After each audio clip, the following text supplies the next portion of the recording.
Bom dia, professor.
Bom dia, pessoal que está chegando.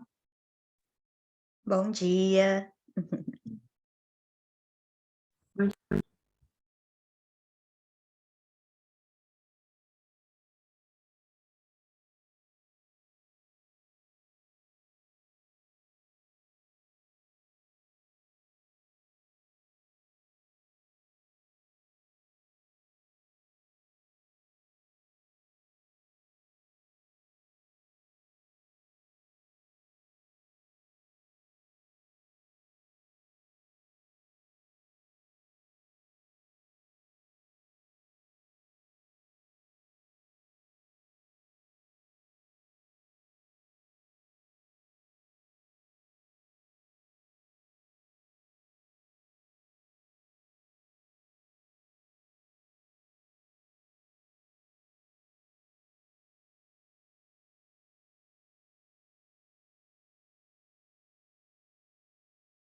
Bom dia, tudo bom?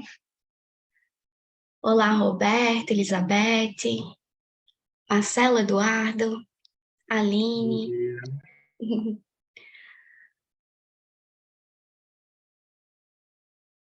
Bom dia.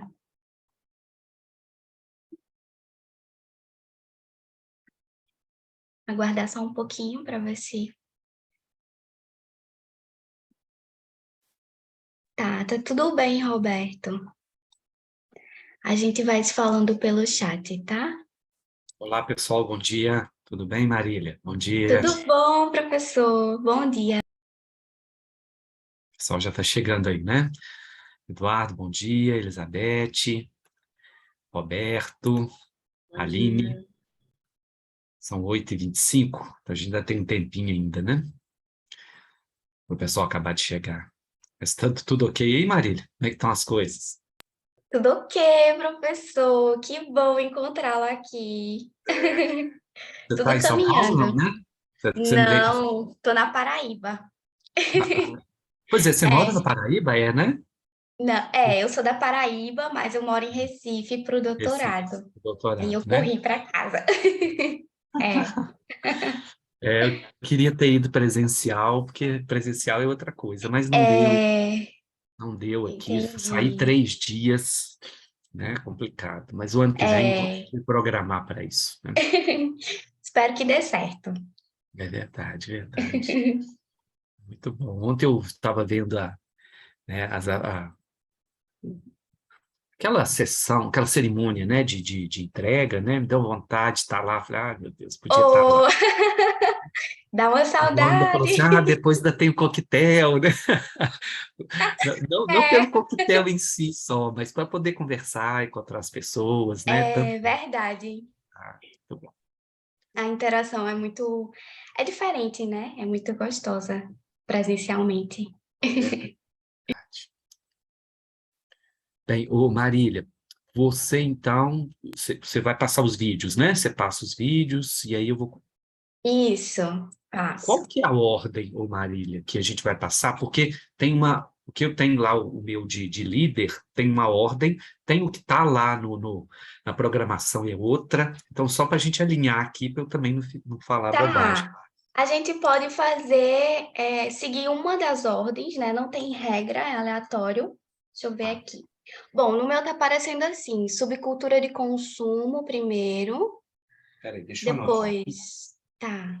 Se o Só um senhor quiser minutinho. sugerir também uma ordem, a gente pode. Não, não tem Hum? problema não, tá? Eu acho que assim, os artigos eles têm alguma conexão entre eles, Aham, né? Então não tem tanto problema não. Deixa eu certo. só... Então, primeiro seria subcultura, né, de consumo. Isso, depois as divas. Sei quem que está estudando esses negócios de divas, né?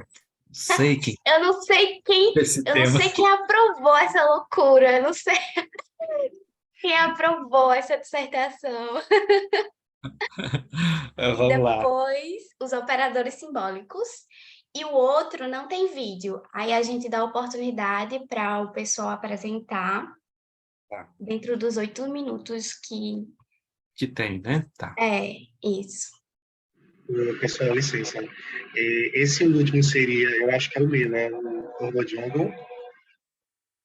É como que você falou? Urban Jungle, É, é Eduardo esse. Martins. Uhum. Eu fiz a inclusão do vídeo, porque eu achei que estava incluso e não foi, que eu tive outros trabalhos também aqui no seminário. Não está aparecendo, será que se atualizar não aparece?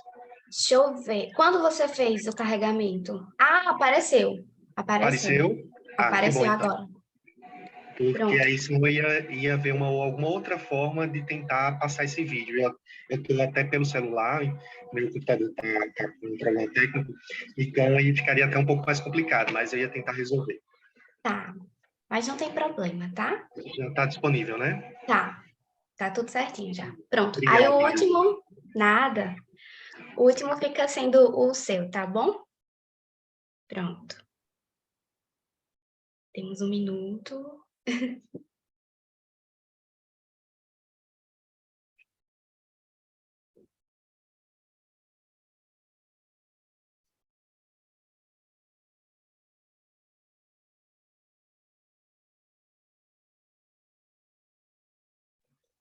Marília, você é de qual cidade aqui da Paraíba?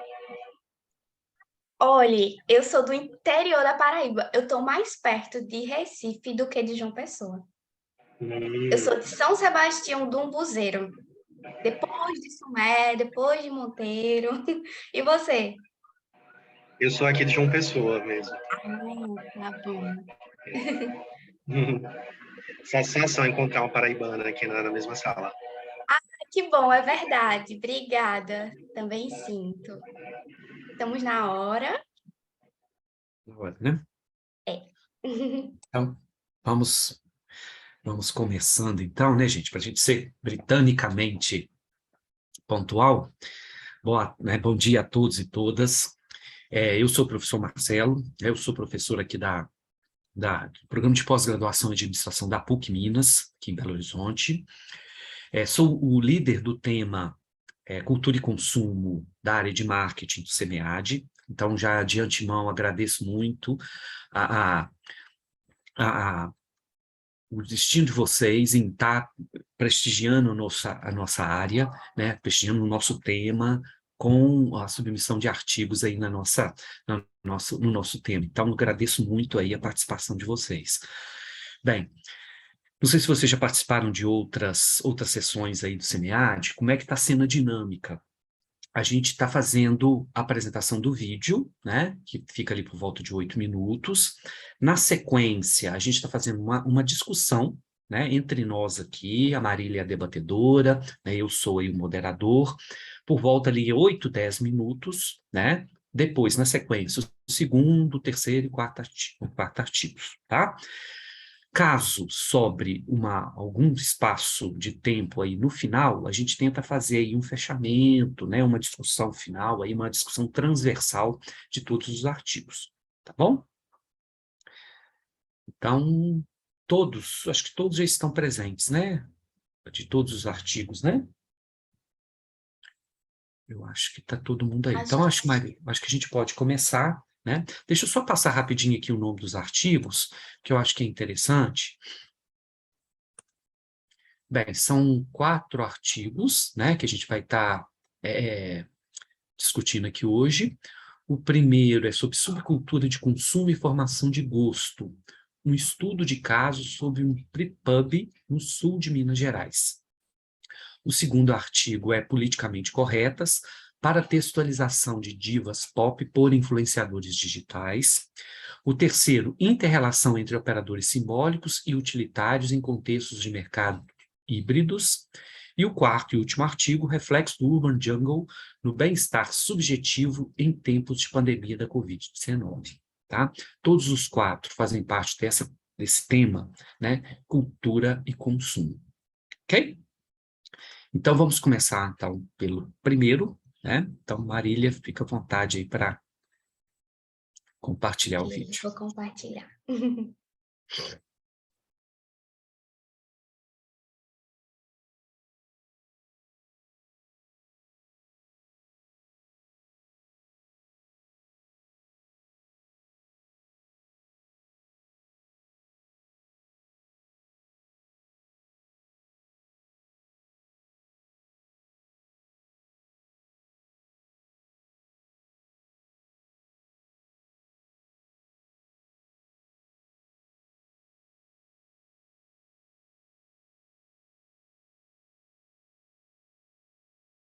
Eu vou deixar meu áudio aberto para eu saber se vocês estão conseguindo ver, tá? Pronto. Apareceu o vídeo para vocês? Ainda não. Agora sim. Agora. Pronto. Tá. Aí vocês me falam se o áudio tá direitinho também. Subcultura de consumo e formação de gosto. Um estudo de caso Tá ok? Sim. Sim? Ok. sobre um brewpub no sul de Minas Gerais. Os autores são Juliano Cogo, Elizabeth Tercino Araújo e Daniel Carvalho de Rezende, todos eles da Universidade Federal de Lavras. O número de produtores de cerveja artesanal cresceu significativamente nos últimos 20 anos, o que também é reflexo do aumento do consumo de cerveja artesanal. Esse fenômeno ele atraiu a atenção de diversos pesquisadores para o mercado da cerveja. Dentro do campo do comportamento do consumidor, nós temos as subculturas de consumo como construto que abarca compreensões acerca de consumidores, suas relações e organizações de suas vidas e identidades, ao passo que se tem no conceito de gosto os aspectos e práticas socioculturais. Nesse sentido, a questão que norteou esse estudo foi como empreendimentos de lazer localmente diferenciados podem influenciar na formação de gosto e nas práticas de uma subcultura de consumo. O trabalho ele se propõe a investigar um brewpub sul-mineiro, descrevendo com ênfase em suas estratégias de posicionamento e relação com os consumidores em seus ritos, práticas e percepções. Na primeira parte do referencial teórico, nós discutimos as subculturas de consumo e a expansão da cerveja artesanal, do campo da cerveja artesanal. As subculturas de consumo elas apresentam aspectos, crenças, rituais e expressões simbólicas que as distinguem de outros grupos sociais. Nesse sentido, os hábitos alimentares eles também refletem ideais, comportamentos e valores, o que nos ajuda no estabelecimento de parcelas sociais com comportamentos de consumo diferentes. Trazendo essa discussão para o campo da cerveja artesanal, nós observamos que, embora existam estudos que discutam tendências de consumo, ainda pouco foi explorado sobre o consumidor de cerveja artesanal, tendo em vista as diversas nuances de hábitos de consumo desse consumidor. Nesse sentido, a demanda por explicações mais robustas expressa-se ainda mais quando é transpassada por estratégias de comercialização diferenciadas. Já o termo gosto é bastante polissêmico e ele abrange uma análise interdisciplinar e em contextos empíricos diversos. É possível se observar o conceito de gosto como sinônimo de preferência, expressão de julgamento, sensibilidade, frutos de construções sociais, dentre outros. Também, o gosto pode ser observado como uma forma de distinção que caracteriza indivíduos em classes sociais. Além disso, outras perspectivas enfocam em aspectos sensoriais ou respostas psicológicas a estímulos externos. Fundamentado nesses construtos teóricos, esse trabalho trata-se de um estudo de caso qualitativo e descritivo em um brewpub no sul de Minas Gerais. Os dados foram coletados a partir de uma aproximação etnográfica por um pesquisador, feita por 11 meses. Também foi feita uma análise documental e entrevistas semi-estruturadas. Nesse sentido, foram realizadas 23 entrevistas, 21 com frequentadores do brewpub e as demais com o proprietário e com o mestre cervejeiro do estabelecimento. Os dados foram analisados pela análise de conteúdo de Bardan. Então, primeiramente, na seção de resultado, nós descrevemos o brewpub. O brewpub irlandês ele vai se diferenciar porque ele introduz aspectos da cultura irlandesa em sua estrutura, nas suas rotinas operacionais e nos serviços.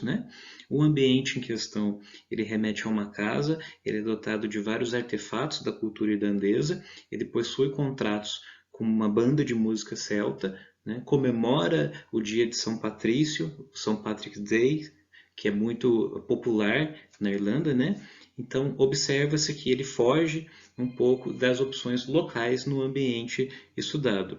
Além disso, o brewpub desafia a lógica predominante no setor de cerveja, tendo em vista sua oposição ao oligopólio das grandes cervejarias, e também é observado que mesmo com o surgimento de outros produtores de cerveja na microrregião estudada, o brewpub tem sua contribuição por proporcionar experiências alternativas de lazer e de cerveja. Percebe-se que o ambiente e o consumo são elementos de status social. O brewpub ele é percebido pelos consumidores como um ambiente distinto, os consumidores se percebem como mais selecionados, eruditos ou com maiores níveis de escolaridade. A atribuição do status ocorre ainda que o estabelecimento não ofereça produtos com preços significativamente mais elevados em relação aos seus concorrentes. Uma outra questão também é que o brewpub localiza-se em um bairro considerado nobre pelos consumidores, e aí uma parcela tende a encontrar no pub objetos e experiências que legitimam simbolicamente os seus status. Apesar de conter características brasileiras, clientes que já residiram na Irlanda descrevem a organização como muito próxima à experiência autêntica de um pub irlandês.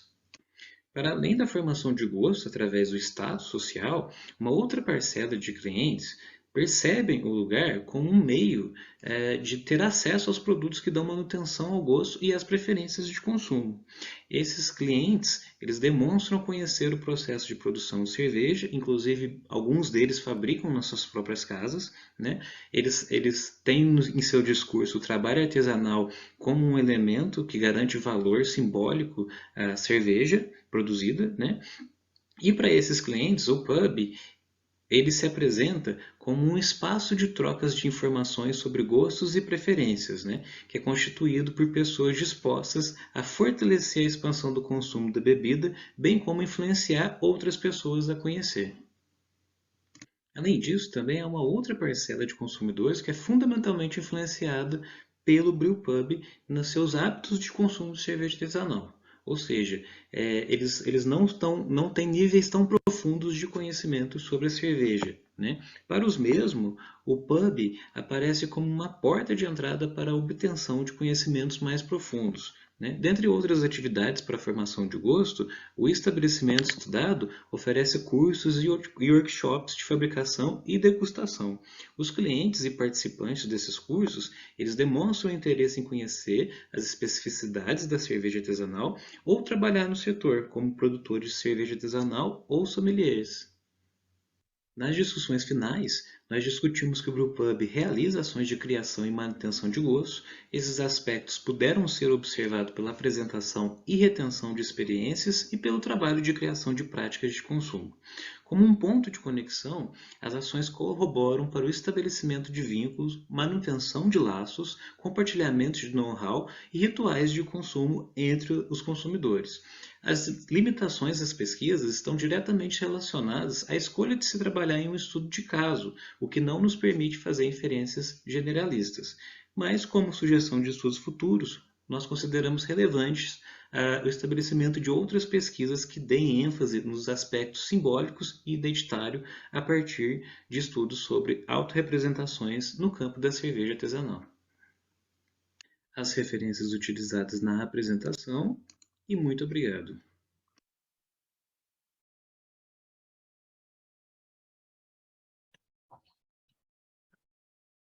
Bem, pessoal, quem está representando aí o artigo é a Elizabeth, né, Elizabeth? Isso. Bom dia a todos. Bom dia.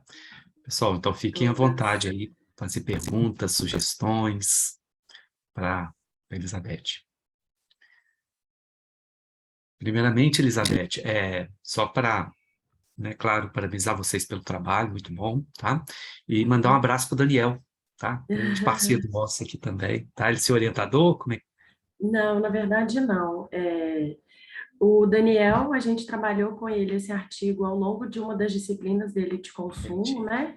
Uhum. Então, esse semestre eu estou fazendo a disciplina outra vez, com outra temática aí de consumo. Então, a ideia, ele já tem alguns trabalhos, né, sobre cerveja artesanal. Eu, particularmente, estudo o campo da cachaça, então essa área de bebidas aí é uma área que a gente tem desenvolvido alguns trabalhos legais. Bacana, bacana. Mas, pessoal, fique à vontade. Bem, eu só queria assim, deixar o registro aqui da qualidade do trabalho realmente e, assim, deve ter sido, lógico, é desafiador sempre trabalhar com uma perspectiva aí de mudança de gosto, assim, é um desafio, né?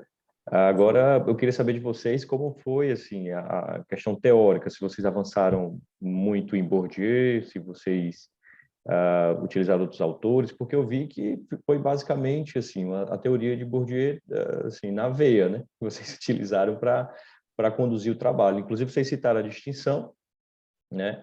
Mas eu queria saber como foi que vocês fizeram essa amarração teórica prática aí, porque eu tenho muita vontade de seguir no caminho de Bourdieu em algum momento, mas eu sempre vou adiando, porque eu sei que é uma leitura que demanda muito tempo. Obrigada, Felipe. Pois é, a gente utilizou o Bourdieu, né, porque ele vai trazer algumas questões de hábitos, algumas questões assim de campo, os próprios capitais dele também como recurso aí de análise. No primeiro momento, a gente fez todo o referencial teórico básico, né, o que era preciso para ir a campo, e, curiosamente, a partir das entrevistas, a gente conseguiu identificar no Bourdieu alguns aspectos já trazidos pelos entrevistados, e até pelo próprio envolvimento do Juliano, né, que foi esse pesquisador que teve essa aproximação com essa organização, a gente conseguiu identificar essas questões, né, que o Bourdieu vai trazer, os próprios aspectos simbólicos, a própria mudança, né, do ponto de vista aí do gosto desses entrevistados. É como se, à medida que eles se envolvessem, né, com o Brewpub, com as pessoas que compartilham desses gostos, né, seja pela música, seja pela cultura irlandesa, ou seja pela cerveja, houve uma aproximação entre eles para que, então, essa troca do grupo exercesse, né, uma influência aí com relação aos costumes e tal.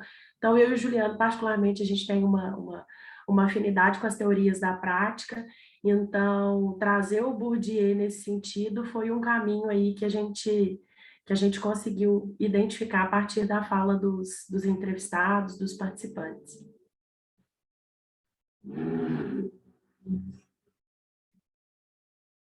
Eu tenho algumas questões. Uhum. Ó, deixa eu pegar aqui minha anotação. Primeiro, eu achei o máximo, né, todos os trabalhos, quando eu terminei de ler, assim, cada um que eu ia lendo, eu ia tendo vontade de experimentar as coisas, né, os objetos de vocês. E aí, nesse trabalho especificamente, eu achei muito legal que vocês começam, né, apresentando a lacuna de pesquisas, vocês conseguiram trazer muitas informações relevantes sobre o contexto disso no Brasil, né? Eu acho que um ponto brilhante desse trabalho é a questão de que vocês trazem, eu acho que até enquanto resultado, né, que esse modelo de mercado, de oferta, né, ao consumo, ela vai de encontro ao oligopólio da cervejaria no Brasil. Eu acho isso muito brilhante, assim, traz um brilho para o trabalho. E eu senti falta de vocês trazerem nas contribuições que esse trabalho também contribui para os estudos etnográficos, né? Porque vocês fizeram uma etnografia, assim, eu achei belíssima. E aí, enquanto lacunas, assim, acho que talvez pudesse enriquecer teu trabalho se você trouxesse no texto já algum texto que tratasse esse tipo de consumo, né? A gente que está acostumado com o marketing, assim, né? A gente entende que esse tipo de consumo é um lazer, né? É um consumo que traz prazer. Mas talvez fazer essa costura no texto, né, tratando esse tipo de consumo, de cervejaria, de pubs, né, como um tipo de lazer, eu acho que pode ser interessante para as pessoas que não têm tanto contato com esses tipos de objetos. E aí, uma coisa que vocês têm que se atentar é que quando a gente está trabalhando com dados qualitativos, que a pesquisa de vocês é qualitativa, os dados não são uma amostra, né? Eles são corpos de dados, né? Então, é só para pontuar isso aqui. E eu tinha uma curiosidade, eu queria saber se as pessoas, né? Porque você falou que teve uma parte que foram feitas entrevistas, teve uma parte que foi um workshop, né?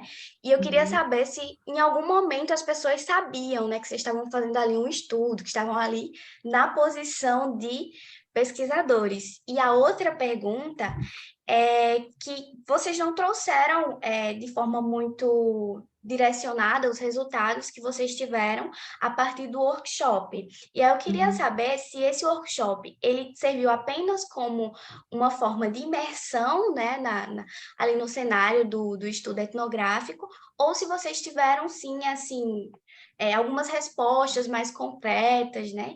Porque eu não consegui observar isso muito direto no trabalho. Tá. Obrigada pelos elogios, pelos comentários. Então, com relação à pesquisa, o Juliano teve um envolvimento no campo maior do que esse um ano. Então, quando a gente colocou 1 ano, é exatamente porque teve essa virada de chave, né? Ele em conversa, né, com o gestor, ele tendo essa permissão, aí sim consideramos que deu início ao estudo etnográfico. Com relação ao workshop, ele foi muito mais no sentido de imersão ao campo mesmo. Por isso, até que os dados não apareceram assim claramente. É até importante você pontuar isso para que a gente deixe mais claro na nossa metodologia. Então, a ideia, além da imersão, é já estabelecer um pouco de contato com os possíveis participantes, porque a gente percebeu naturalmente, né? Alguns estudos a gente vai estabelecendo essa relação à medida que a gente vai imergindo aí na área de interesse. Então, a ideia foi fazer esse ponto de contato, né, com a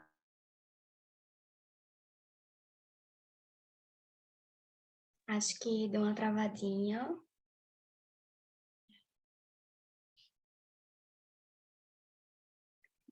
Esse Acho retorno. acho que ela caiu. No finalzinho ela pode concluir. Pois é, a gente retoma. Se for o caso, a gente retoma. Vamos ver se ela consegue voltar.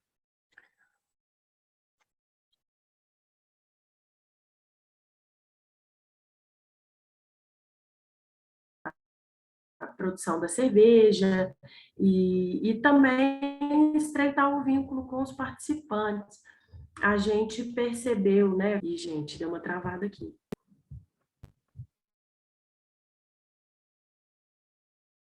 Agora caiu de vez. Foi. Foi. Não tem problema, não. A gente retoma a discussão com a Elizabeth no final, né? Então, podemos ir para o segundo trabalho? Bem, só retomar aqui.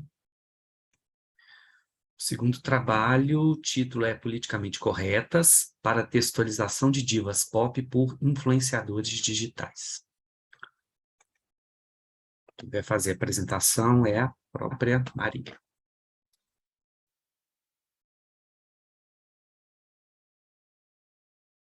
Pareceu para vocês? Sim, Ok, sim. apareceu sim. Tá, vamos ver se está reproduzindo o som.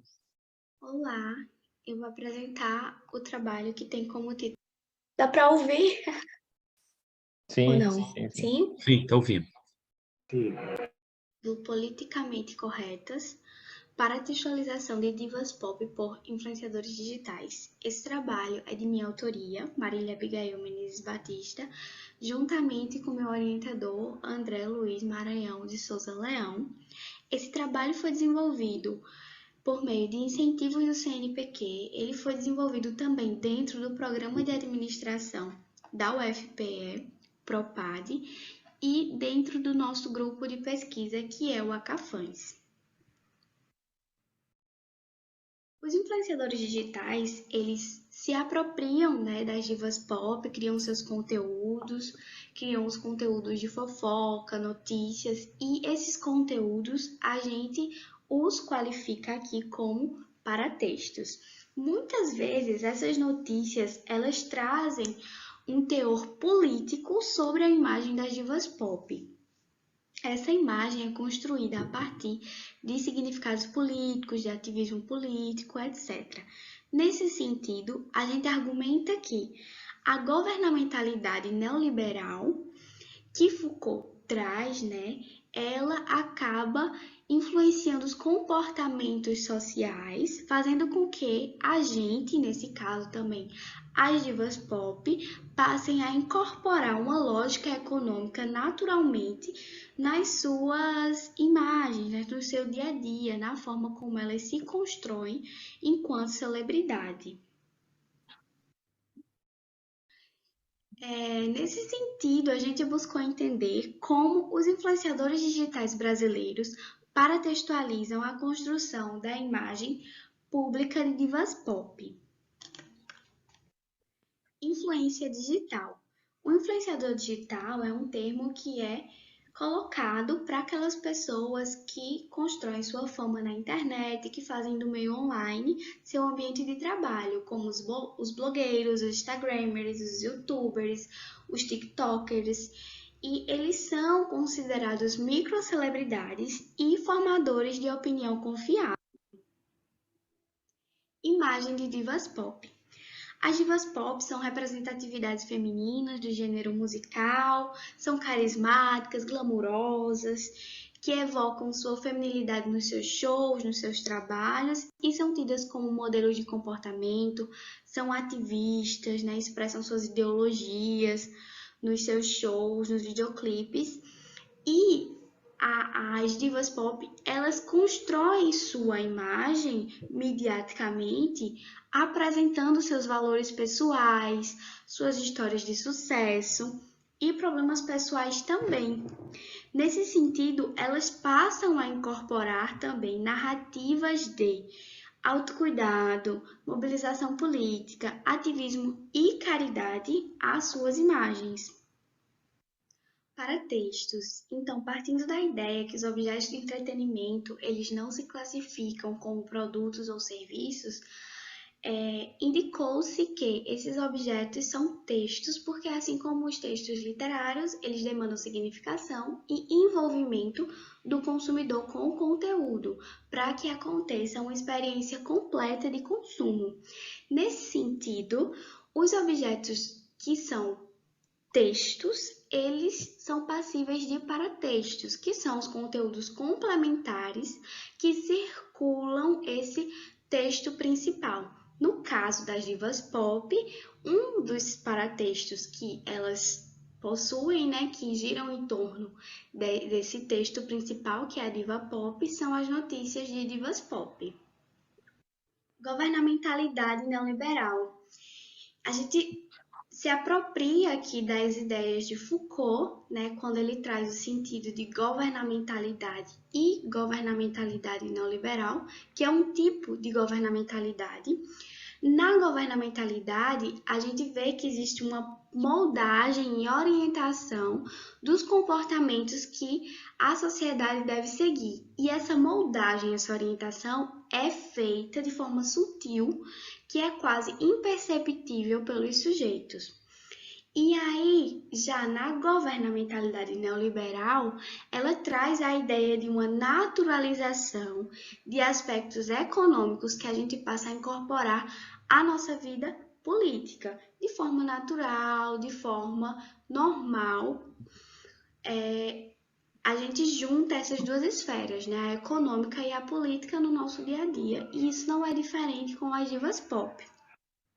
Procedimentos metodológicos. Essa pesquisa, ela tem caráter qualitativo, ela segue uma perspectiva paradigmática pós-estruturalista e ela foi desenvolvida por meio da análise de discurso Foucaultiana, ADF. Apresentação dos resultados. Então, o processo de análise fez com que a gente identificasse duas formações discursivas aqui. A primeira é a proteção às estrelas e a segunda é a construção de estrelas.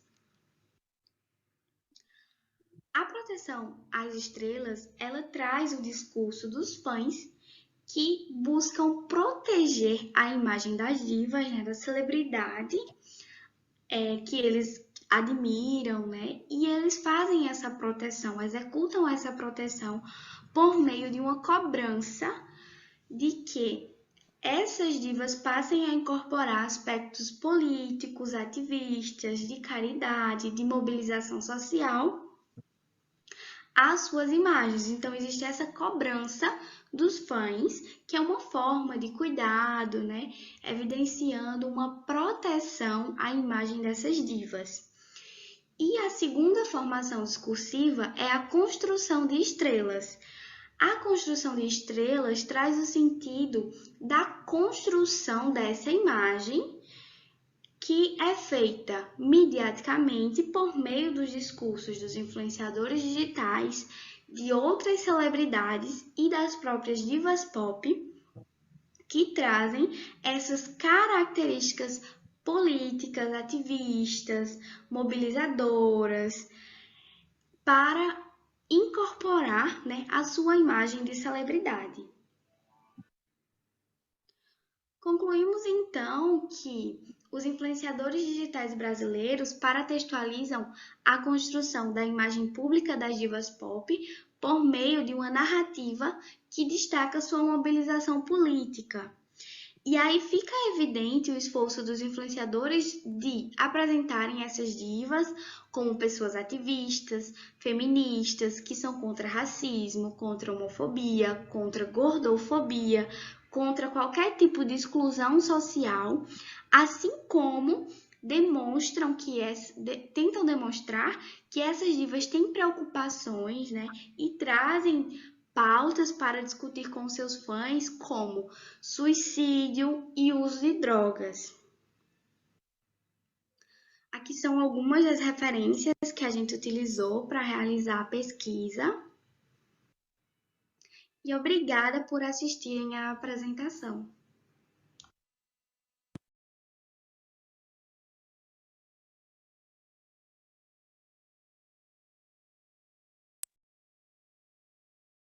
E aí, Marília, obrigado aí pela apresentação, parabéns aí pelo trabalho, mais um recorte aí da sua dissertação, né? Então, parabéns aí. Mas está aberto as Obrigada.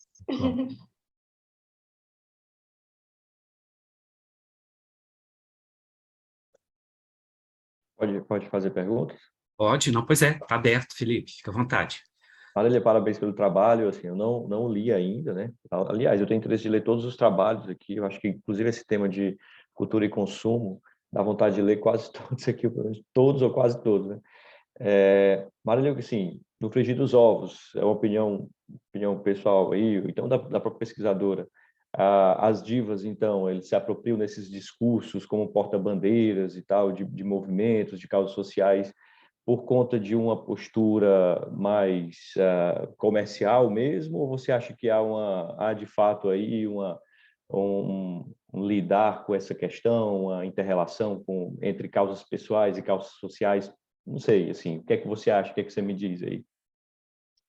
Então, a partir do recorte teórico, né, de Foucault, toda a história da governamentalidade e da governamentalidade neoliberal, a gente passa a entender que a sociedade como um todo, nós, e isso inclui as divas, né, a gente acaba incorporando no nosso dia a dia ações, comportamentos que nos tragam benefícios econômicos, né, de posição social. A gente já faz isso naturalmente, mas não é uma coisa que vamos dizer, arquitetada, planejada, maleficada.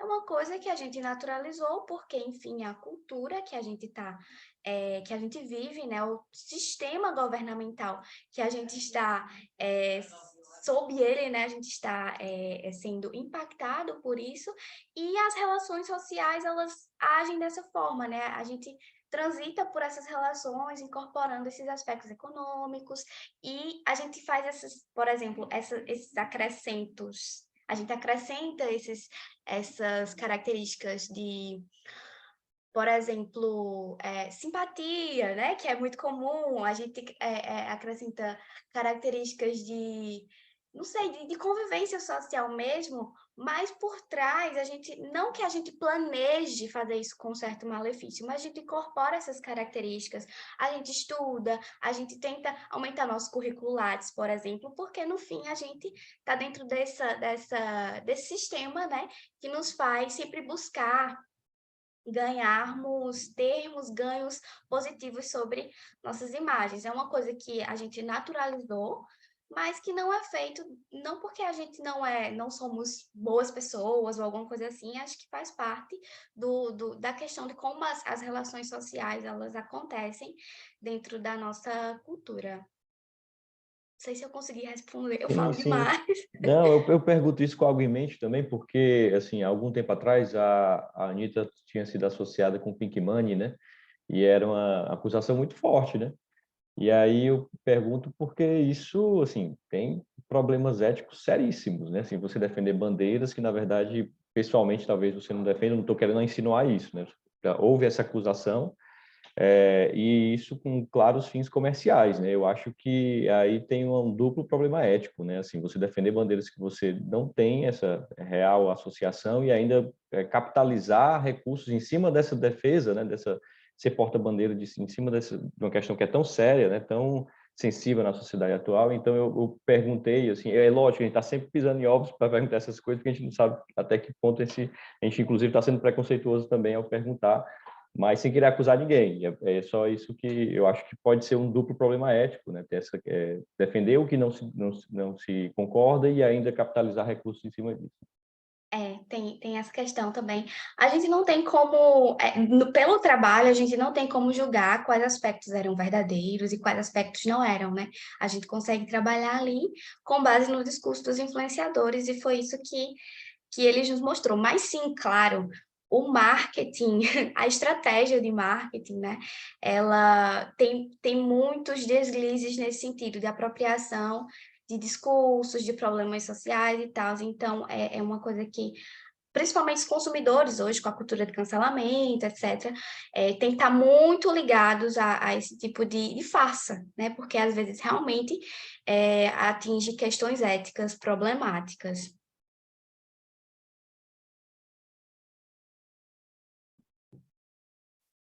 Mais alguma pergunta, pessoal? Para Marília? Fique à vontade.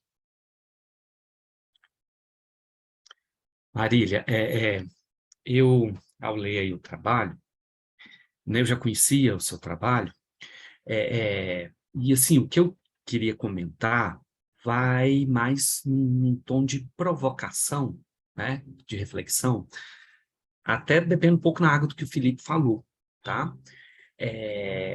Eu percebo no seu trabalho aquela visão, assim, não que está errado, não tem nada de errado nisso, tá? Longe disso, não está errado, tá? É a perspectiva, numa visão muito romanceada, né? Muito assim, olha, que maravilha, que legal, que interessante. Então, talvez, com o tempo, né, com a maturidade, você agora está no doutorado, você vai tomando, como se diz, você vai criando ali mais maturidade, né? E talvez começar a questionar um pouco esse papel das divas, né? Quer dizer, elas como talvez um grande, bem entre aspas, tá? Um fantoche aí do próprio sistema, né? Ela representando aí todo essa cooptação, muitas vezes, da própria mídia, do próprio capitalismo, de pegar alguma causa e ressignificar isso, retransformar isso e colocar isso como uma bandeira por meio dessa influência, por meio dessa nova onda aí dos influenciadores. Eu acho que você vai começar a criar aí uma, uma avenida muito importante de pesquisa, de questionar muito isso, né? Essa questão muito aí né? Se de fato é verdadeiro, né? Eu acho que em linha até com o que o Felipe falou, né? É verdadeiro mesmo, né? Quer dizer, é real isso, né?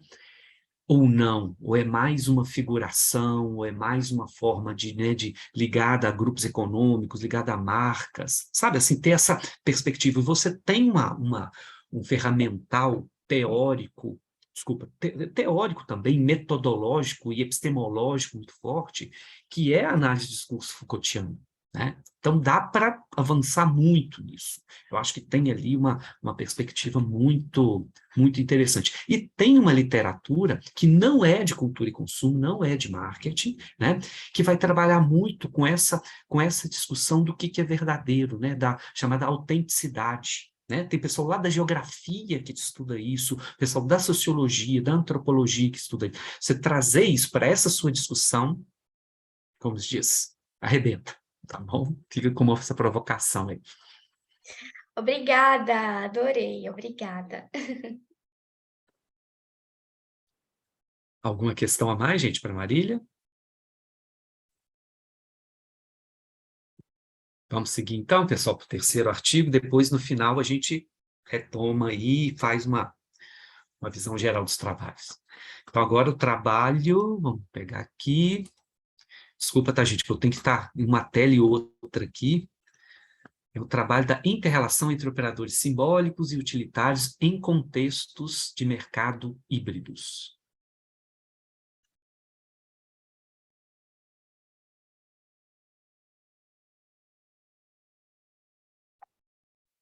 Pareceu para vocês? Olá, meu nome é Felipe Gerard. Sim? Ok, Maria. A relação entre operadores simbólicos e utilitários em contextos de mercado híbridos, que eu produzi em parceria com as professoras Verônica Penhalosa e Ana Augusta Ferreira de Freitas, da Universidade Estadual do Ceará. A ideia dessa pesquisa surgiu a partir da identificação de inconsistências entre o que vivenciávamos em campo, com as experiências empíricas, com o que analisávamos na literatura especializada, especialmente da economia clássica, que é embasada majoritariamente no utilitarismo econômico. Né? A partir dessa perspectiva, o mercado é entendido de forma imutável, né? Seus agentes agem por meio de uma racionalidade instrumental, buscando sempre ampliar uma lógica econômica. Né?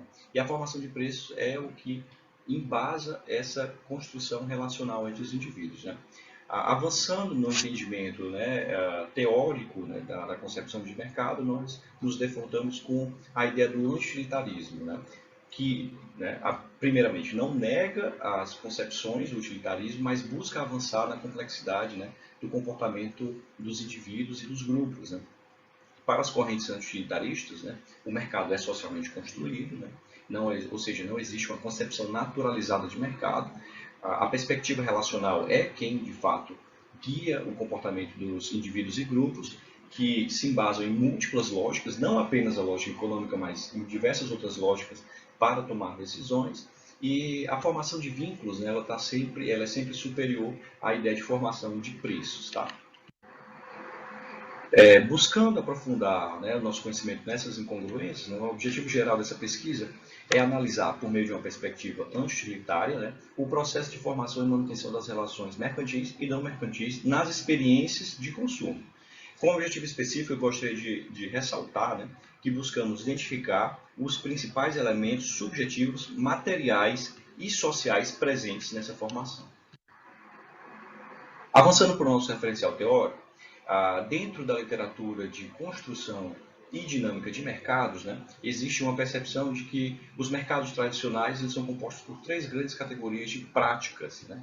E aí, primeiramente, né, as práticas normalizadoras têm como protótipo central as relações contratuais, ou seja, os contratos são estabelecidos a priori e os indivíduos entendem como elemento importante para a construção dessas relações.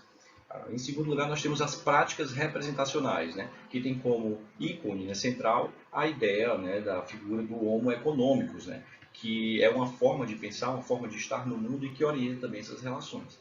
Por fim, nós temos as práticas de troca, né, que tem como elemento central a precificação, ou seja, ela regula, ela articula a forma como os indivíduos se relacionam, né, por meio da formação de preços e valor das commodities. Né.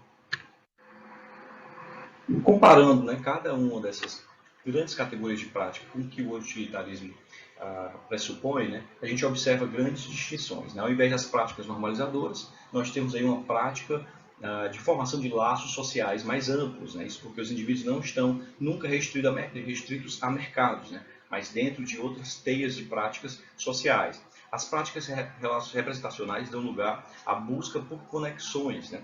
E as práticas de troca dão lugar aí à busca pelo que se chama, dentro da teoria da dádiva, a tríade de dar, receber e retribuir. Tá? Como formas elementares de socialização, nós observamos que no utilitarismo há um embasamento, né, os mercados se embasam de fato na precificação, né, como uma forma elementar de construção.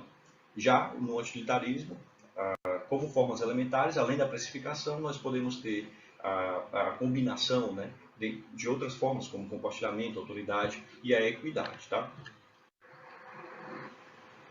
A nossa metodologia buscamos trazer elementos centrais da etnografia muito situada, né, combinar alguns dos seus principais elementos, que seriam observação sistemática, elaboração de notas de campo, entrevistas informais, nos embasando na teoria da ação, né, que ela faz uma distinção entre discurso e ação, buscando majoritariamente nos apoiarmos nas ações dos indivíduos, e a etnografia orientada a mercados. A pesquisa foi realizada entre agosto de 2017 a fevereiro de 2019, né, por meio do uso da plataforma Airbnb, no qual nos hospedamos em 4 cidades, 2 canadenses e 2 brasileiras. Tá? Nosso corpóreo de pesquisa é formado por transcrições de conversas informais, fotografias, né? Transcrições de e-mail, de textos e etc. E utilizamos para tal uma abordagem intersubjetivista. Como resultado inicial, nós observamos a existência em campo do que denominamos de operadores utilitários e simbólicos. Tá? Eles não representam extremos de um contínuo, tá? Mas sim eles podem ser intercambiáveis. Né? Os operadores utilitários, né, dentro da nossa pesquisa, nós identificamos como precificação, ações instrumentais, contratualização das relações, eles buscam basicamente estabelecer um distanciamento simbólico entre os indivíduos, né? Buscando lá remeter aquelas práticas que observamos na nossa revisão da literatura. Já os operadores simbólicos, eles têm majoritariamente um interesse, né, de aproximar os indivíduos por meio de práticas de compartilhamento, relações de confiança, construção de comunidades, mas podem sim ser cambiáveis, né? Podem ser alterados para a transformação de algo mais utilitário. No caso, o uso da autoridade, né, é uma prática simbólica, mas que tinha como interesse distanciar os indivíduos. Tá?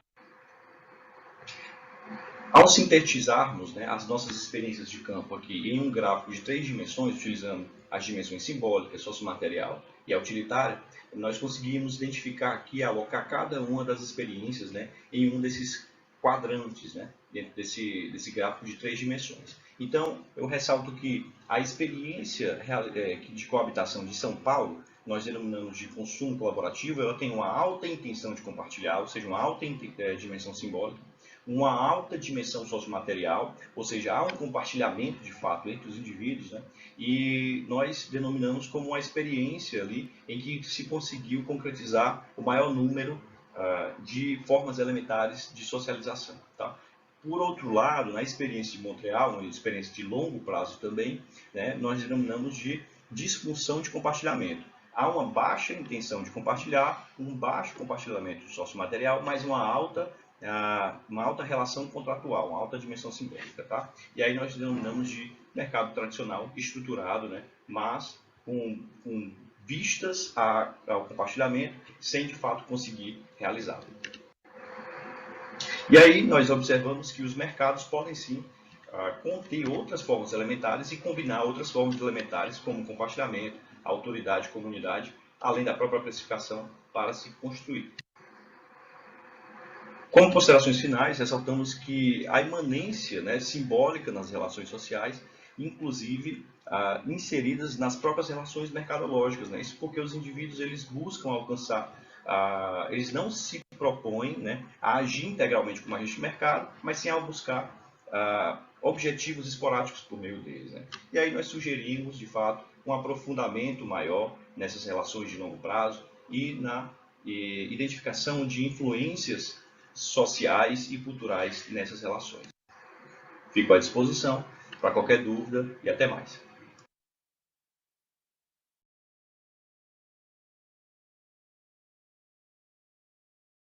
Obrigado, Felipe. Parabéns aí pela apresentação, pelo trabalho. E está aberta aí as perguntas.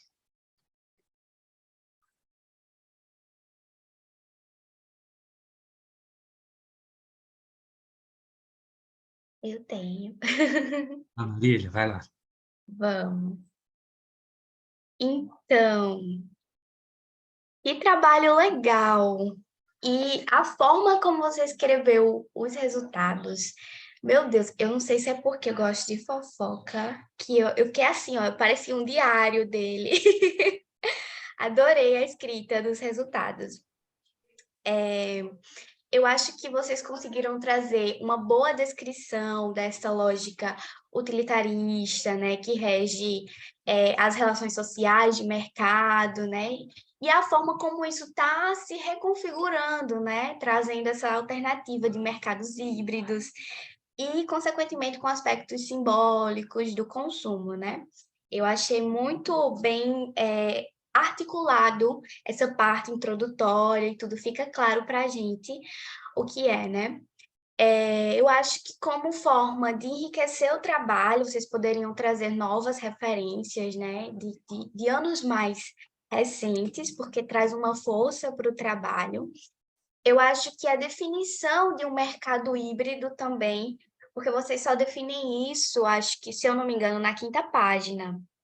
E a definição de operadores também, acho que vocês deviam trazer logo no iniciozinho, porque quando eu comecei a ler, eu fiquei imaginando assim, híbrido, né? E eu já pensei assim, numa coisa virtual, sabe? Misturado com presencial, então não entendi muito bem, porque quem não tem contato com esses termos, às vezes pode ser enviesado, né? E aí começa lendo o trabalho achando que é uma coisa e aí é outra, então acho que é importante definir isso logo no iniciozinho, ali na introdução, mesmo de forma sutil, assim, para a gente não se enviesar, né?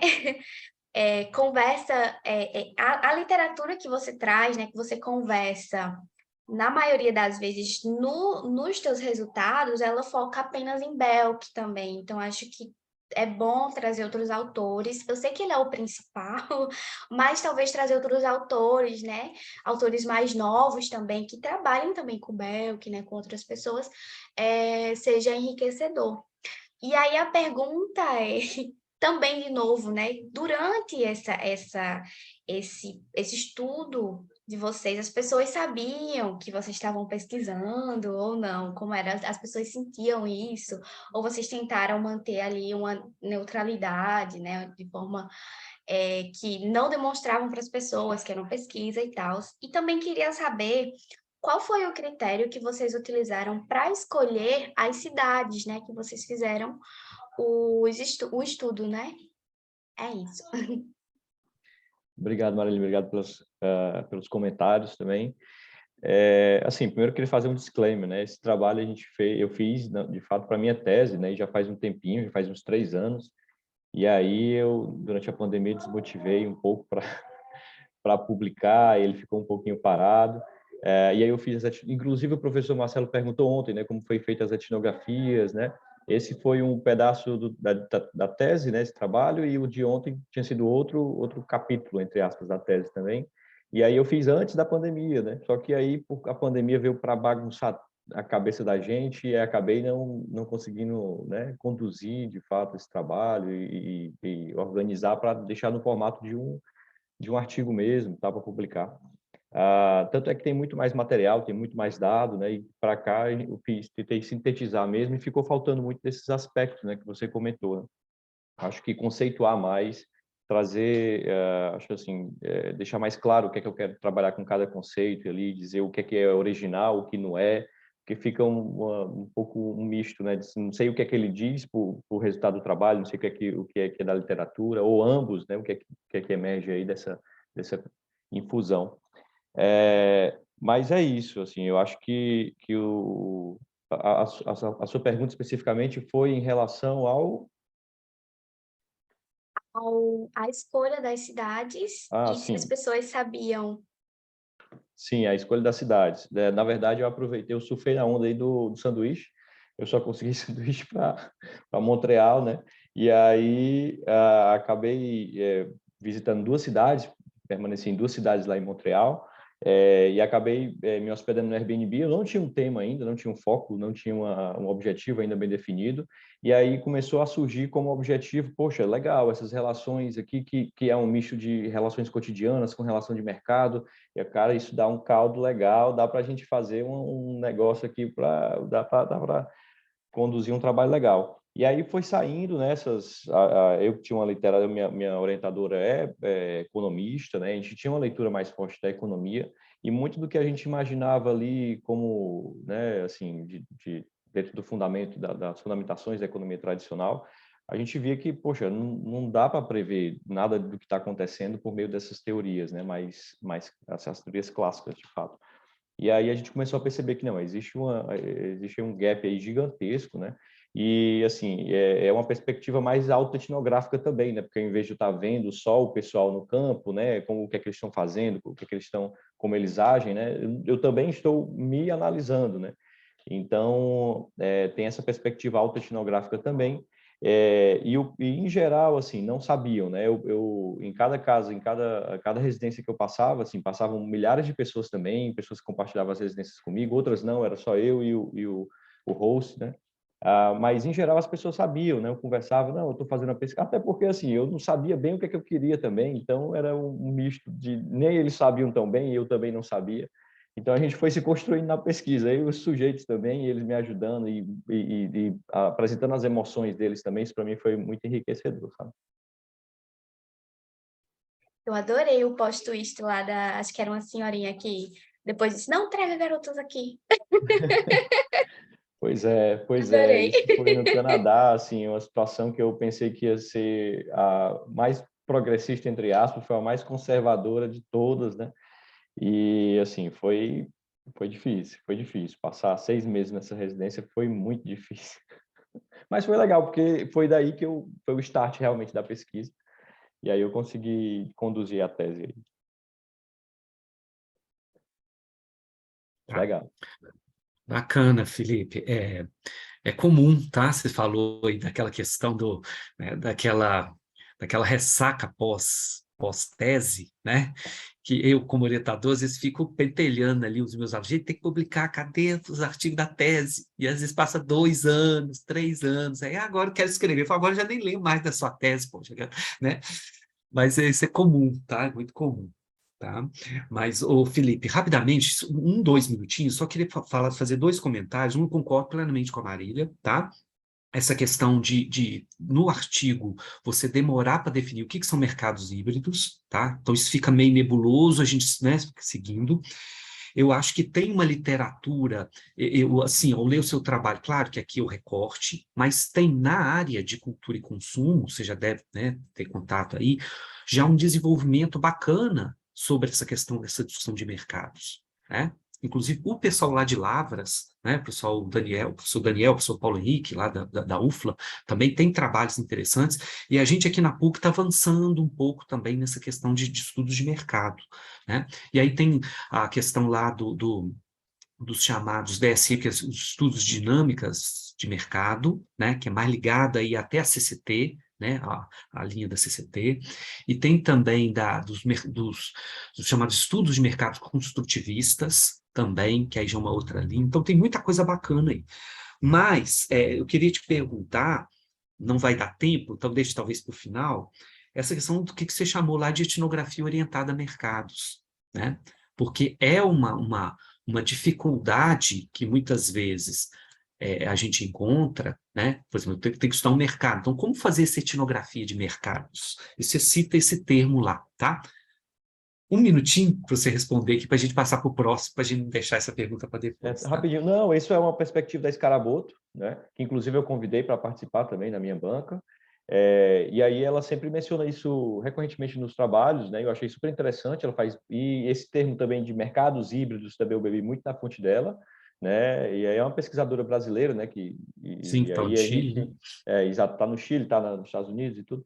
E assim, aí eu bebi muito da fonte dela especificamente, assim, ela mercados híbridos, estudos etnográficos orientados a mercados, ela fez inclusive estudos em mercados religiosos, né? E é híbrido no sentido lato mesmo, né? Pode ser religioso ou não é uma coisa instrumental, é uma coisa religiosa, é uma coisa simbólica, e aí tem várias características dessa assim, como ser híbrido, né? Pode ser de diversas formas. E tal, eu me apropriei desses trabalhos que ela fez em mercados híbridos e que ela chamou de fato de estudos orientados a mercados. Tem características específicas, né, dentro desses estudos que ela menciona, e eu acho que isso foi que conduziu também a minha perspectiva na tese, né? E no trabalho, né, também.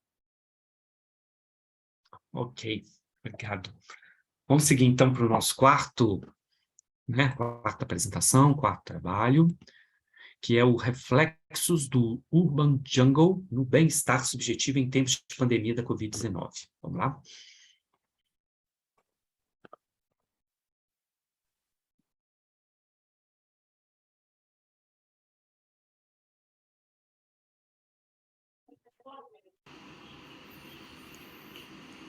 Olá, bom dia a todos. Tá certinho? A tela está um Pronto. pouquinho Isso, Marília, pequena. tá certinho. Pronto. É porque o vídeo já tá configurado dessa forma, que foi uma filmagem, tá? Ok. Eu me chamo Eduardo Martins, sou doutorando do PPGA UFPB e é com grande satisfação que eu estou aqui para compartilhar com vocês o artigo Reflexo do Urban Jungle no bem-estar subjetivo em tempos de pandemia da Covid-19. Inicialmente, a gente precisa entender o contexto deste artigo. Questão da pandemia, né, como um fato impulsionador para a questão de escrever esse artigo. Então, como sabemos, a pandemia, né, de Covid-2019 iniciou-se no final de 2019 e veio a ser decretado estado de emergência mundial em março de 2020. Com isso, acabou decorrendo a questão do isolamento social, né? Então, as pessoas, de repente, tiveram suas rotinas alteradas, a questão do lazer ficou comprometido e novas dinâmicas foram estabelecidas, né? Com isso, percebeu-se que nessa busca por outras atividades que viesse a suprir aquelas atividades que necessariamente ficaram impedidas, algumas pessoas começaram a buscar um refúgio ou uma ocupação, uma distração em atividades como jardinagem, como atividades mais tempo com a família ou atividades mais caseiras. Então daí houve uma maior intensificação do movimento Urban Jungle, né, que aqui pode ser entendido como cultivo de plantas dentro de casa, né. Além disso, também esse artigo ele trabalha em cima desse alinhamento com o bem-estar subjetivo, como a gente vai detalhar a seguir. Em relação à metodologia, a metodologia está baseada numa revisão bibliográfica como um ponto de partida. É uma pesquisa de natureza qualitativa, possui perspectiva interpretativista. Também os resultados foram trabalhados por meio de análise de conteúdo, e a coleta de dados aconteceu através de entrevistas semi-estruturadas em formato online. Vale considerar também a dificuldade de realizar contato presencial com os entrevistados, até mesmo por conta da pandemia. A coleta de dados aconteceu em julho de 2021. Então, se considerarmos que o estado de emergência da pandemia de Covid foi decretada em março de 2020, então essa coleta de dados aconteceu já 1 ano e 3 meses após o início da pandemia. Foi utilizado a técnica de bola de neve, ou snowball, né, para fazer a coleta de dados. Então, assim, foi feito sempre que a gente entrevistou, alguém indicava mais outras pessoas que também poderiam estar dentro daqueles pré-requisitos, né, dentro dos filtros que foram utilizados para essa pesquisa, como faixa etária e outras condições em relação à questão do que seria uma pessoa possuir ou não, ou ter ou não experiência com o cultivo de plantas em casa. Falando um pouquinho do referencial teórico, temos a questão do bem-estar subjetivo, algo que é já amplamente trabalhado por áreas como o marketing e como a psicologia. Então, o conceito de bem-estar subjetivo, o BES, surge já no final dos anos 50, a partir de discussões voltadas para a qualidade de vida. Neste contexto, o BES torna-se um importante indicador para a satisfação com a vida, e o interesse dos pesquisadores não está restrito apenas a descrever o que torna as pessoas mais felizes, mas o que de fato orienta a compreensão dos elementos que suportam a felicidade. Bem-estar subjetivo está relacionado às avaliações que as pessoas fazem para suas vidas, de modo que experimentam bem-estar quando se encontram envolvidas com atividades que tragam emoções prazerosas, cognitivas e afetivas e ausência de sofrimento. Dinner, 2000. Partindo um pouquinho para a questão da discussão dos resultados, percebemos que a maior parte dos comentários que foram realizados durante as entrevistas relatam situações que podem ser caracterizadas em 3 dimensões de comentários. Então, numa primeira seria memória afetiva, ou seja, as pessoas remetem, né, essa questão do cultivo, do cuidar de plantas doméstico, como uma memória afetiva, como algo que recorda, que faz bem, que recorda o tempo da infância, que recorda, que faz lembrar de uma avó, de uma tia, de um pai e por aí vai.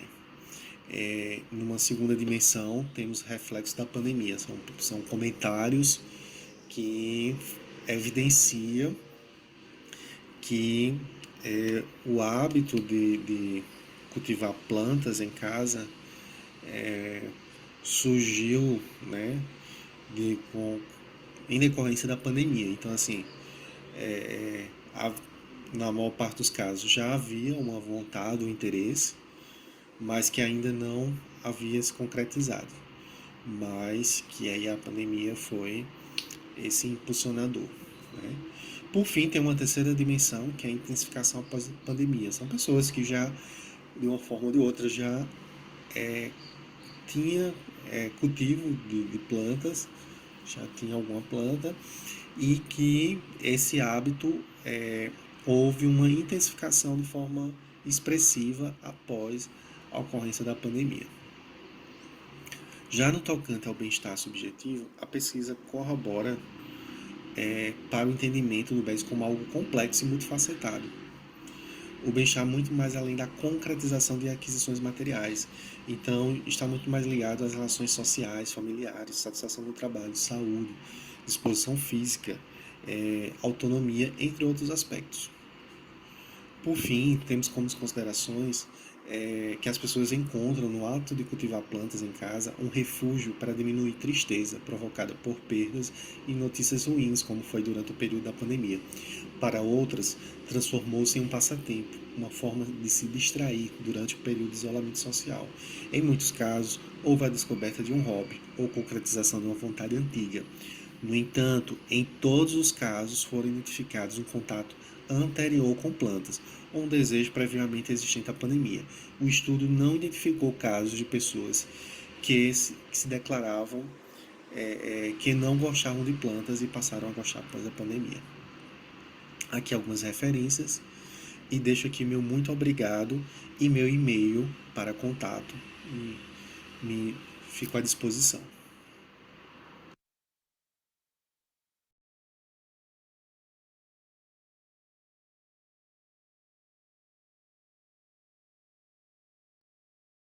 Eduardo. Bom dia novamente. Parabéns aí pelo trabalho, pela apresentação. Perguntas? Está aberta aí a sessão de questionamentos, perguntas, sugestões.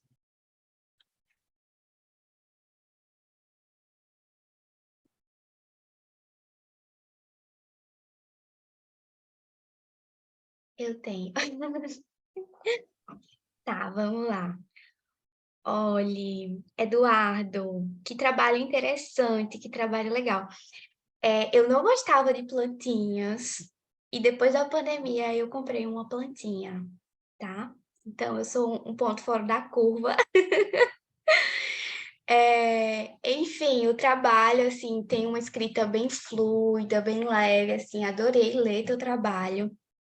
tá bem escrito, traz uma leveza junto com, eu não sei se é a temática do trabalho, né, que já traz essa sensação de resistência ou de calmaria diante do caos, né, que foi a pandemia, que a gente ainda está aprendendo a lidar, assim, estamos razoavelmente estabilizados, né, mas o trabalho foi muito gostoso de ler. E aí tem uma coisa que me chamou a atenção, que eu não sei se vocês deveriam, não sei, trocar ou rever, pelo menos, né? Porque você traz a questão de ser um trabalho qualitativo, né? Acho que é qualitativo. E aí você começa, na introdução, você joga lá que tem uma hipótese e tal. Então, geralmente, hipótese, a gente está trabalhando mais com uma estrutura de trabalho mais quantitativa, né? Então, talvez uma questão norteadora, assim. É mais uma troca de nomenclatura, assim, porque a gente segue uma estrutura mais condizente com a perspectiva que a gente está ali, né? Trabalhando com aquela perspectiva. E aí, como resultado, você diz assim, que o cultivo de plantas talvez não tenha contribuído, que não contribuiu para a melhora, né? Porque as pessoas já gostavam de plantas e tal. Só que aí eu acho que até no próprio resultado, né, nas próprias falas que você traz do pessoal naquelas caixinhas, eu acho que existiu sim uma tentativa, pelo menos uma tentativa dessas pessoas, porque elas aumentaram a quantidade de plantinhas, né, elas começaram a cultivar mais. Então, existiu sim, pelo menos, se não existiu a melhora diante da pandemia, eu acho que um dos seus resultados é que existiu pelo menos a tentativa, de forma inconsciente ou consciente dessas pessoas, né, de criar situações e ambientes de bem-estar diante desse cenário pandêmico. Então, foi uma reação à pandemia. Eu acho que tem esse resultado no teu trabalho, mas quando você diz que não contribuiu para a melhora, parece que apaga um pouquinho isso, sabe? Então, talvez rever isso aqui. Como eu só fiz a leitura, né? Não fui eu que fiz a pesquisa, talvez esteja também precipitada, eu não sei, mas aí vale você dar uma revisada, conversar com alguém. As questões que eu tenho para você é como ocorreu essa coleta, né? Eu sei que você fez online, né? Foi pelo WhatsApp, mas aí você disse que fez um questionário. Aí você enviava esse questionário. Acho que no texto está questionário, na apresentação você colocou entrevista. Não sei ao certo como foi. E aí, como foram criadas essas questões, né? Com base em quê? Vocês utilizaram uma literatura, né? Não sei, alguma coisa desse tipo. Minhas dúvidas são essas, tá? Parabéns pelo trabalho. Então, Marília, inicialmente agradecer, né, pelos elogios, muito obrigado, tá bom? Fico muito feliz que o trabalho desperta interesse, né? E também começando a falar que o trabalho ele teve um elemento motivador, ele foi concomitante com o momento que eu estava cursando a disciplina de comportamento do consumidor. Então, a gente estava vendo algumas teorias, como a bem-estar, né, subjetivo, então casou bem com esse momento. E aí a gente teve apoio do professor, né, da disciplina. O que acontece? A gente também eu percebi a oportunidade no momento da escrita desse trabalho, que, primeiro que eu sou pai de plantas, né, então, assim, eu adoro plantas, era algo que eu já vivenciava, eu não sei se tem mais alguém aqui ou alguém que também começou a se descobrir na pandemia, né, até interessante a gente estar levantando essa questão, mas, enfim, eu sempre fui fã de plantas, assim, tenho isso muito forte também, muita memória afetiva. E aí, cursando a disciplina Comportamento do Consumidor, eu percebi que havia uma possibilidade de estudar isso de forma acadêmica dentro da administração, tendo em vista que, assim, naquele momento lá, por volta de julho do ano passado, maio, julho, foi quando começou a cogitar essa ideia sobre o estudo, ainda estava muito recente, e, assim, e até o momento também, eu até fiz uma exploração agora esses dias na literatura, o que a gente vê quando a gente pensa em relação à questão de plantas, em relação sobre o consumo de plantas, a gente vê muito assim, até tem alguns trabalhos já, agora dos últimos meses, relacionado à questão do cultivo de plantas, mas voltado para a área da ecologia ou da área da arquitetura, e principalmente da área de agronomia, né, que é justamente a produção, né, a parte mais econômica dessa produção de plantas. Mas dentro da administração carece de material, assim, não tem essa relação com o consumo de plantas e muito menos ainda com esse recorte da pandemia. Então, assim, mesmo tendo se passado já um ano e alguns meses após a construção, a ideia inicial desse trabalho, foi quando a gente começou a ter interesse, mas ainda não houve exploração nesse sentido do nosso ponto de vista da administração. Então, isso foi bastante motivador e foi algo que também o professor ficou bem interessado. Respondendo a sua pergunta em relação à questão da coleta, agradeço demais as sugestões. Eu acho que tem alguns pontos que precisam ser refinados, ajustados, principalmente essa questão, essa conscientização do que é um trabalho qualitativo e do que é um trabalho quant. Então, principalmente em relação à linguagem, né? Então, questionário realmente não é muito mais para quant. E a forma como foi feita, na verdade, foi uma forma híbrida, que até eu pretendo ajustar no texto do artigo, né, após agora o semiárido, que foi justamente, aconteceu o quê? Aconteceu a gente ter coleta por meio de formulários, né, pelo Google Forms, com algumas questões norteadoras, algumas questões eram fechadas, outras questões eram abertas, para que as pessoas pudessem até falar mais alguma coisa e dali a puxar uma âncora e despertar o meu interesse para que eu pudesse ir atrás, investigar mais. E também houve entrevistas de uma forma mais informal, né, semi-estruturada ou até não estruturadas, por via do WhatsApp, para pessoas do meu ciclo de amizade e convivência, pessoas que eram muito próximas e que eu teria mais abertura, então eu já saberia chegar com uma pergunta mais incisiva e tal. Então, assim, ao invés de marcar aquela reunião pelo Google Meet ou pelo Zoom, acontecia de forma mais fluida pelo Zap, porque aí eu deixava um recado, ela respondia, dali já despertava uma nova pergunta e dava continuidade. Tendo em vista o amadurecimento do estudo, eu até pretendo explorar agora uma outra forma através de um grupo focal. Então, assim, tem alguns detalhes ou outros, principalmente buscar se houve, né, porque tudo na pesquisa a gente sabe que o nosso papel enquanto pesquisador é de investigação. Então, assim, de não pressupor, mas de sempre ter aquela cautela e tomar aquilo dali como investigação. Então, assim, até de tentar explorar novas questões, novos detalhes que foram fornecidos durante a coleta de dados e que merecem ser explorados. Então, assim, estou vendo a possibilidade de fazer um grupo focal, né, com pessoas que eu já conheço e que não ficaram, algumas não estão dentro desse rol de entrevistas e que eu acredito que vão acrescentar novas informações, principalmente pelo fato de colocar elas para poder interagir entre si. Então, assim, eu acredito muito nessa interação, né? Até o presente momento, a coleta de dados que eu fiz foi uma coleta de dados mais estática, né? Porque tem lá o formulário, é um formulário eletrônico, as pessoas respondem, mas às vezes elas estão numa correria, tá? Né? E respondem de uma forma mais sucinta. De forma similar também a entrevista dessa forma mais informal pelo Zap. Porém, no grupo focal eu percebo que eu vou ter um avanço maior por conta que colocando pessoas que estão com domínio do tema e colocando para interagir socialmente entre si, então vai ter um resultado mais produtivo nessa parte. Eu acho que eu respondi a tua pergunta. Teve alguma coisa que ficou de fora? Não, tá ótimo. Obrigada. Eu que agradeço. Eduardo, você já é aluno da UFPB ou você fez disciplina isolada? Essa disciplina que você fez?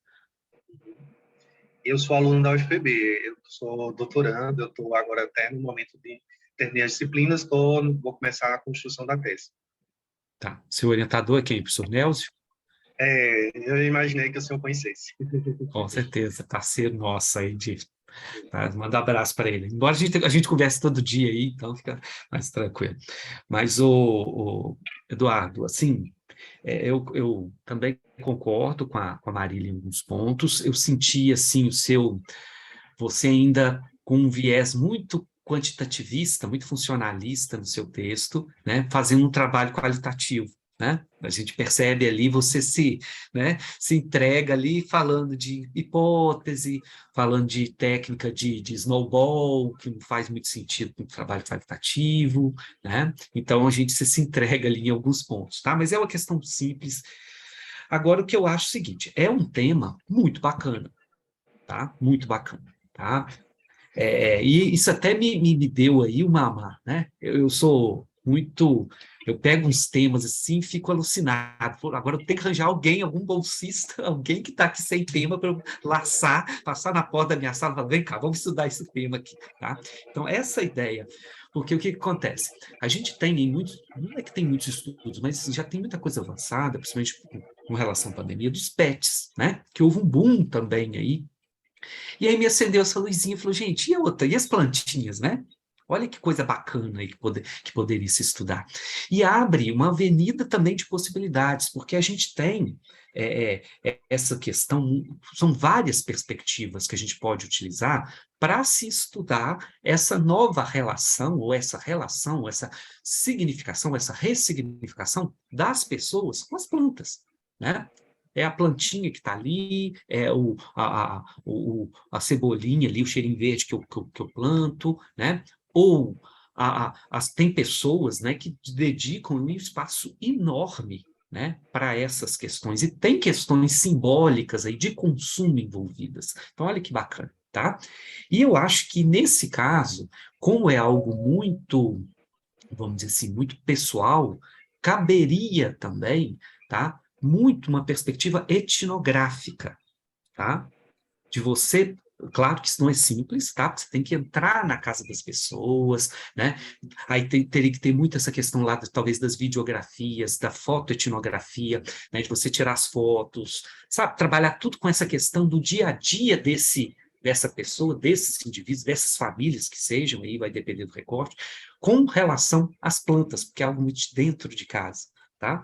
Então, muito bacana, tá? Então, fica aí, tá? Uma super sugestão, né? Se você tiver sem tema de tese, né? De avançar nisso aí, tá? E tem ferramental teórico e metodológico para isso, tá? Por exemplo, a gente tem a teoria da prática, né? Que é uma grande possibilidade aí de perspectiva teórica, e dentro da CCT, você tem rituais de consumo, você tem as questões aí de significados de consumo, formação de identidade, e vai por aí afora, tá? Tem muita coisa bacana, ok?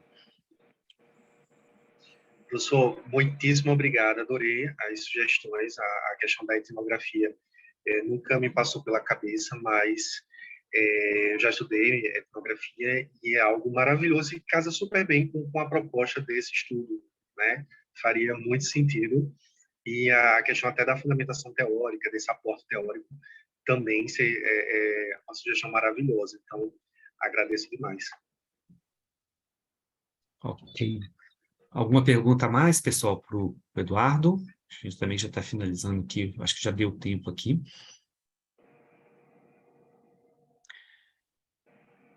Bem, vamos só retomar aqui, tá, Elizabeth? Você, né, foi cortada aí pelo problema de conexão, tá? Você tem uns 2, 3 minutinhos aí para fechar a sua ideia lá, o que a gente estava discutindo lá, tá? Fica à vontade. Ai, deixa eu até retomar aqui o pensamento, vocês até me desculpam, mas assim, do nada caiu minha conexão. Não, então, com relação ao trabalho, assim, a pergunta da colega tinha sido com relação à etnografia, né? Como é que se deu, se os envolvidos, se os participantes estavam ali cientes disso, e o outro ponto era a questão do workshop, né? O workshop como um recurso de imersão, de formar vínculos mesmo com os participantes.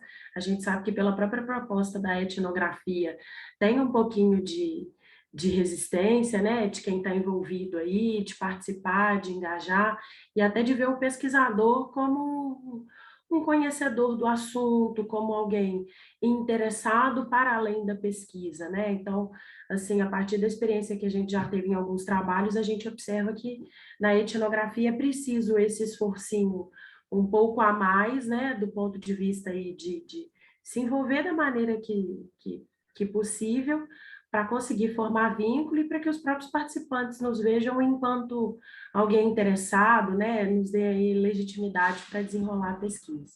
Então, acho que, assim, basicamente é isso. Ok, obrigado, Elizabeth.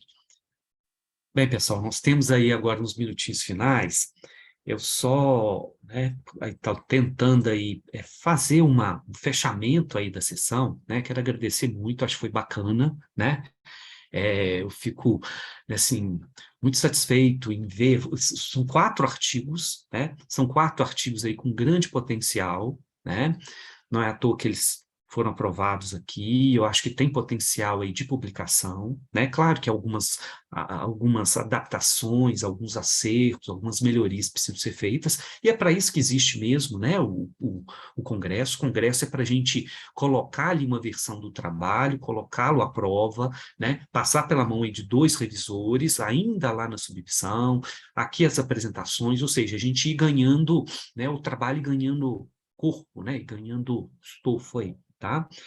Mas eu vejo o seguinte, os 4 trabalhos, eles têm uma linha de condução, né? Gostei muito de ler os trabalhos, né? O primeiro trabalho, né, Elizabeth, eu acho que você tem aí um objeto muito interessante de estudo. Aliás, nos 4, né, tem objetos muito interessantes, né? E quando a gente tem um bom objeto, a gente fica aí, talvez o grande desafio é escolher qual abordagem teórica que eu vou utilizar para ler esse fenômeno, né? Para entender, para interpretar esse fenômeno. E aí, pessoal, eu percebo aqui que tem, por exemplo, a questão dos estudos de mercado, tá? Ele perpassa aqui pelo seu trabalho, do Felipe, indiscutivelmente, né? Ele já faz essa abordagem. Marília, também, eu acho que é uma outra perspectiva, não é a sua, que você trabalhou até agora, mas é uma outra, e a sua também, Eduardo, tá? Os estudos de mercado. A gente tem teoria da prática, tá? Eu acho que, por exemplo, o seu, Eduardo, tem muita coisa bacana, tá? Da Elizabeth também, da Marília está um pouco mais longe, mas também seria, do Felipe, tá? Tem aqui o caso da Elizabeth, já, de certa forma já foi trabalhada, a questão do Bourdieu, tá? A questão dos rituais, né? Das comunidades de consumo, tá? Então, assim, a gente tem aí muitas coisas bacanas aí para se trabalhar com os 4 temas. O da Marília, essa questão sua, né, Felipe? Eu acho que vale a pena avançar nisso, né? Você tem aí, a gente até conversou ontem, né? Na sessão de ontem, né? Essa articulação entre compartilhamento, mercados híbridos, você tem aí né, na sua tese, a partir da sua tese, muita coisa para seguir, né, nessas temáticas aí, tá? Estou com o seu contato, tá, Felipe? Qualquer coisa que eu precisar aqui, eu entro em contato com você, para a gente ir avançando aí nas conversas, nas Eu também vou nas entrar em contato com o articulações, senhor. tá? Muito bacana. A Marília também, né? Eu acho que o seu trabalho, né, Marília, vai ganhando estofo aí, vai ganhando peso agora no doutorado, você vai trazer novas, fica aquela sugestão, tá? De talvez dar um aspecto, né? Dar um viés ali, né? Mais crítico a toda essa questão que você está estudando, eu acho que aí um salto muito grande, tá? E aí, o Eduardo, o seu trabalho, né? Eu acho que você tem aí um grande tema, tá? Um grande tema, um objeto muito interessante, né? E que também tem N possibilidades de articulações teóricas. Por exemplo, no seu caso, você pegou a questão do bem-estar, né? Que está relacionado, sim, mas tem outras também, tá? Então tem muita coisa bacana aí, tá? E com relação às questões metodológicas, né? Eu tenho aí também uma tendência a essa questão mais qualitativa, mais de etnografia, mais de fazer trabalhos mais abertos, né? Muito na perspectiva da ground theory, né? Quer dizer que eu vou para o campo, E lá no campo, né, naquela perspectiva mais indutiva, né, o campo vai me direcionando para os meus achados, né, a partir dali eu vou pegando trilhas, vou descobrindo, porque para mim pesquisa é isso, que me dá, né, me dá satisfação em pesquisa, é o desconhecido, é o inusitado, né, aquilo que você vai para o campo, né, isso deixa meus alunos malucos aqui, né, falam, vai para o campo, como é que eu vou encontrar? Eu falei, não sei, vai, né? Depois a gente vê o que a gente faz, né? Depois a gente vai tentando, alguma trilha a gente vai encontrar, né? Então, acho que isso aqui que é bacana em pesquisa. Vou estudar plantinha lá, né, né? E aí, olha que interessante, terceira idade, né? Se a gente, eu trabalho muito também com terceira idade e plantinha, seria perfeito, né? Avançar nisso, olha que bacana, né? O que eu vou encontrar? Não sei, vamos lá, vamos fazer. Então, a etnografia dá essa liberdade, né? Dá esse apoio do seguinte, vamos para o campo que a gente vai descobrir, tá? E junto com a etnografia, né, a gente precisa de ter alguns ferramentais de analisar os dados, né? A Marília traz aí essa questão análise de discurso Foucaultiana, que é muito, muito interessante, né? E a gente tem investido também muito nessas questões de análise de discurso também, seja da língua francesa, na análise crítica de discurso também, para tentar avançar. Então tem muita coisa bacana, tá, pessoal? Então, assim, dou os parabéns para vocês, né, não deixem o trabalho parado, né? Não, já apresentei, não. Sigam, tá? Se precisarem, tem meus e-mails aí, contatos, a gente fica aí à disposição, tá? Então, muito bacana estar aqui, a gente está vencendo o nosso tempo. Marília, te agradeço, tá muito bacana ter a sua contribuição, bacana demais, prazer estar aqui. Se Deus quiser, daqui uns dias a gente vai estar pessoalmente em algum congresso, em alguma situação, tá? E a gente se encontra por aí, pessoal, tá? Foi um grande prazer. Fiquem à vontade também para fazer alguma... A gente tem mais alguns minutinhos aqui. Só lembrar o pessoal para avaliar a sessão, tá, gente? O link está aqui no chat. E a Aline também colocou já o link da sessão de networking, tá? Se vocês quiserem entrar lá para conversar, dialogarem, tentar fazer um pouquinho do que a gente faz no presencial, tá? Fiquem à vontade. Obrigada. Obrigada, professor Marcelo. Foi um prazer estar aqui com o senhor. Adoro muito, tenho um carinho enorme. Obrigada aos participantes, a todo mundo, tá? E vamos lá, vamos seguir muito sucesso no trabalho de vocês, tá certo? Muito brilho. Obrigado, pessoal. Mais uma vez, uma honra e, assim, sempre enriquecedor essas sessões. Mais uma vez com o professor Marcelo e só tenho a agradecer. Agradecer demais aí pela sessão e pelos comentários de vocês, tá? Muitíssimo obrigado, pessoal. Obrigada, pessoal. Bom dia a todos. Bom restinho aí de congresso. Agradeço os comentários, os elogios e estou à disposição aí para outras propostas de pesquisa. Um abraço. Um abraço, pessoal. Obrigado, pessoal. Gratidão por estar aqui nesse momento e sucesso aqui no finalzinho do seminário. Grande abraço, pessoal. Um abraço, pessoal. Tchau, tchau. Tchau.